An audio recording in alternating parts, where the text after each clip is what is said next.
क्या हिंदुस्तान की foreign policy का लक्ष्य अदानी जी को और अमीर बनाने का है?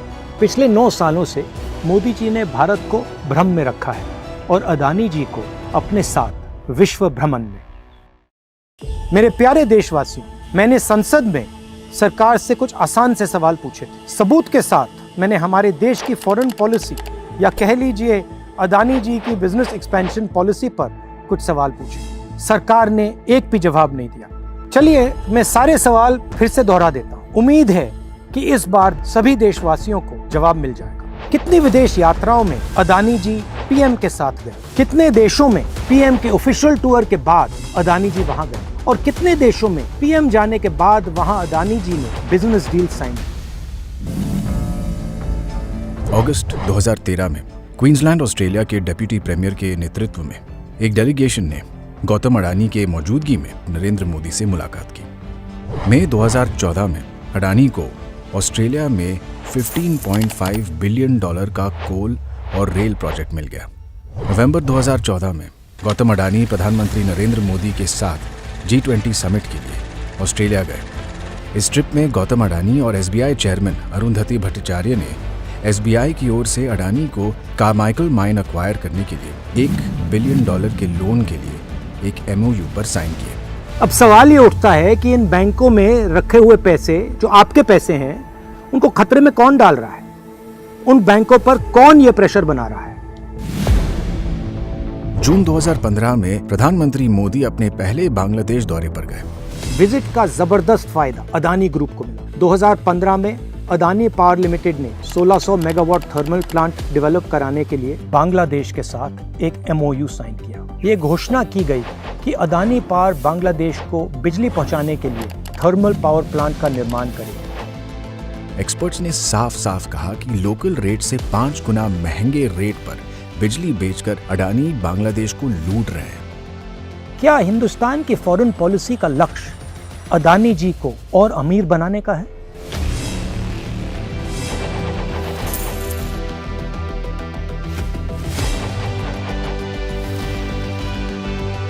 On November 24th, the President summoned me after a meeting and said India's Prime Minister Modi is pressurizing him to hand over the project to the Adani Group.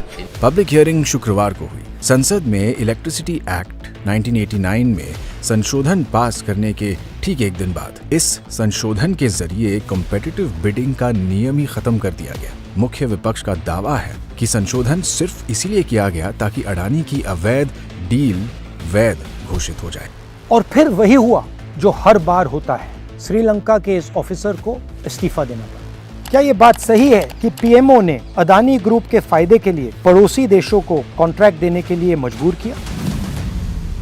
मार्च 2016 में अडानी ने अनमैन्ड एयरक्राफ्ट सिस्टम्स की field में Israel की company Elbit आई star और एक भारतीय company alpha design technologies private limited के साथ स्टेटमेंट ऑफ इंटेंट करार किया। इस करार का ऐसा जादू चला कि एल्बिट सिस्टम्स को भारत के रक्षा मंत्रालय ने Mi-17 हेलीकॉप्टरों को मेंटेन और अपग्रेड करने के लिए $110 मिलियन का ठेका दे डाला। 2017 में पीएम मोदी इजरायल गए। डिफेंस प्रोडक्ट्स में जॉइंट डेवलपमेंट एंड कोऑपरेशन की घोषणा की और इसके अगले ही साल अदानी ग्रुप को अल्फा डिजाइन टेक्नोलॉजी लिमिटेड में 26% हिस्सेदारी मिल गई। भारत में HAL और भारत डायनामिक्स जैसी कंपनियां कटिंग एज ड्रोन बनाती हैं, मगर इसके बावजूद अदानी ग्रुप को ही ड्रोन डेवलपमेंट और मैन्युफैक्चरिंग के लिए कॉन्ट्रैक्ट्स क्यों दिए गए? सवाल अब भी वही है, क्या ये भारत की फॉरेन पॉलिसी है या अडानी के बिजनेस को दुनिया भर में बढ़ाने की पॉलिसी है? अब जापान हो या स्वीडन, मलेशिया हो या Iran, Mozambique, Oman, Myanmar, Vietnam, चाहे चाइना हो या फिर पाकिस्तान, देश कोई भी हो, रेस अगर डील पाने की है तो उसमें अडानी एंटरप्राइज की जीत पक्की है।